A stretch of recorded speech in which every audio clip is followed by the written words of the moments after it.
We welcome you back to Eagles 360, presented by Santander. Eagles insider Dave Spadaro with the Hall of Famer, broadcast booth Hall of Famer as well, Mike Quick. Welcome to the Super Bowl. Welcome to the Super Bowl. Yeah. Isn't that great? Isn't that cool? Yeah, say it again. Welcome to the Super Bowl. It's a beautiful thing. I mean, we're not in Minneapolis yet, but it's thing. all about the Super Bowl. Who would have thought? Did you ever think? A couple of weeks ago, I started to really think it a couple of weeks ago. And gosh, Sunday night, I felt like this team could win, but I don't think anyone saw what was coming. Well, let's talk about what's coming up next. Because if the Eagles play like they did on Sunday night, then the New England Patriots, we take our first look at them, presented by Whip Flea. If the Eagles play like they did on Sunday night, Mike. We're dancing in the streets. Yeah, I mean, now to do that, it's much more difficult against a team that really comes at you from so many different ways. We all know about the aura, and a very well-deserved aura from a five-time Super Bowl champion. Quarterback like Tom Brady, a head coach like Bill Belichick. The machine is still operating at a very high level. Well, they're just the best at what they do. Bill Belichick has proven that he's one of the best coaches in all of football for a long time. Tom Brady, if he's not the greatest quarterback to ever play the game, he's probably the best of our time. And I always thought it was Joe Montana, but I really think that Tom Brady is just a special guy.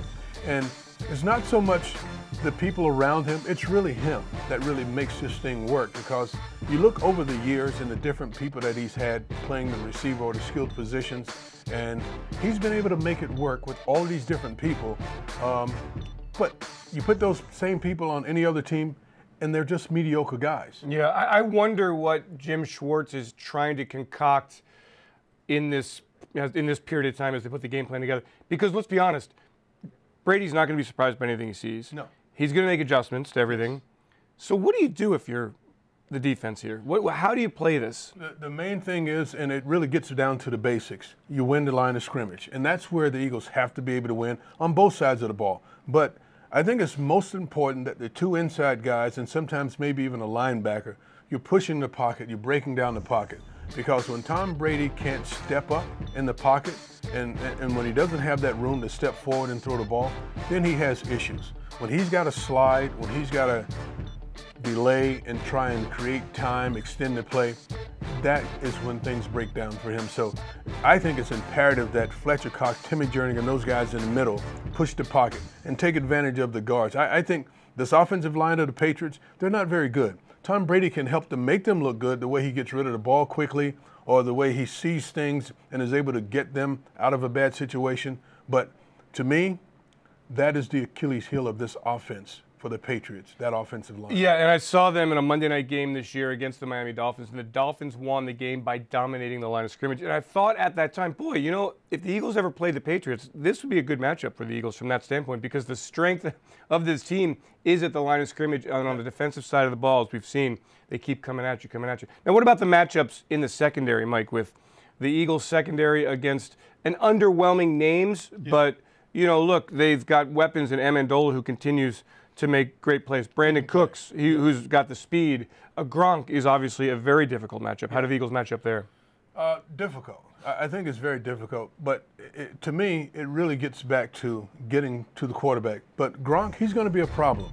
Amendola, he's so shifty. What they have, and they look like clones. They're skilled guys for the most part. They are slight in build, but they are all very shifty. They've got quick feet. So Amendola, if he's working between the hash marks, he's a problem.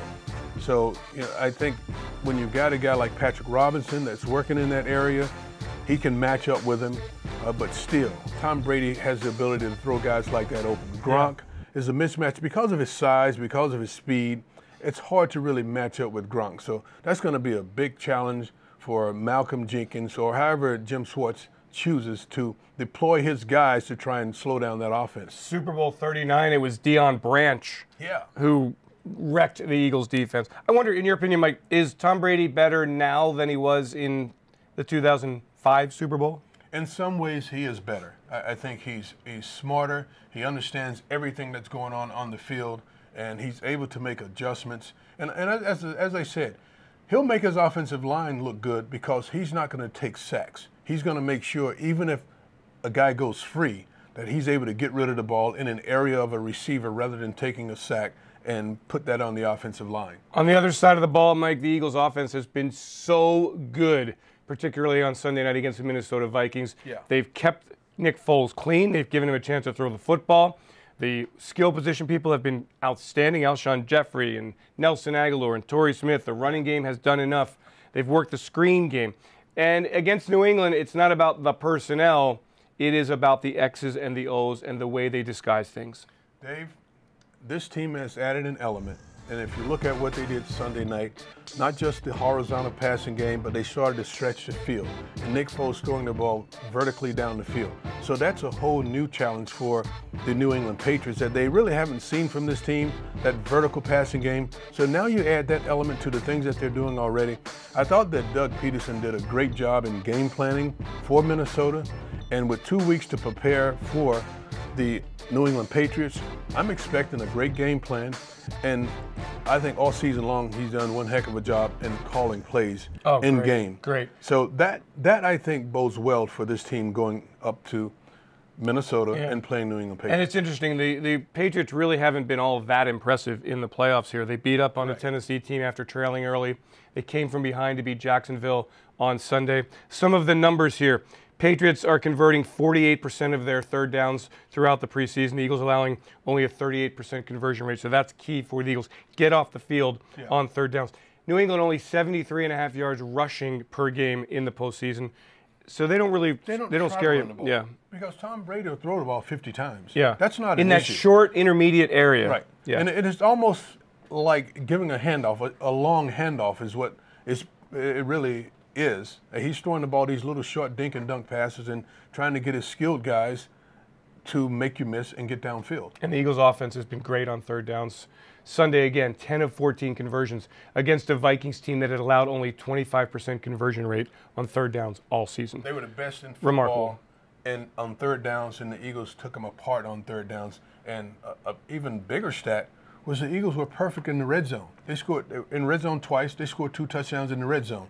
And they are really making this run-pass option part of the offense really work well. Nick Foles understands it. He understands where the ball has to go based on where the defense is aligned, and that has really worked well. So incorporating that with Nick at quarterback has really helped this offense. So that is our first look of many looks at the New England Patriots presented by Whip Flea.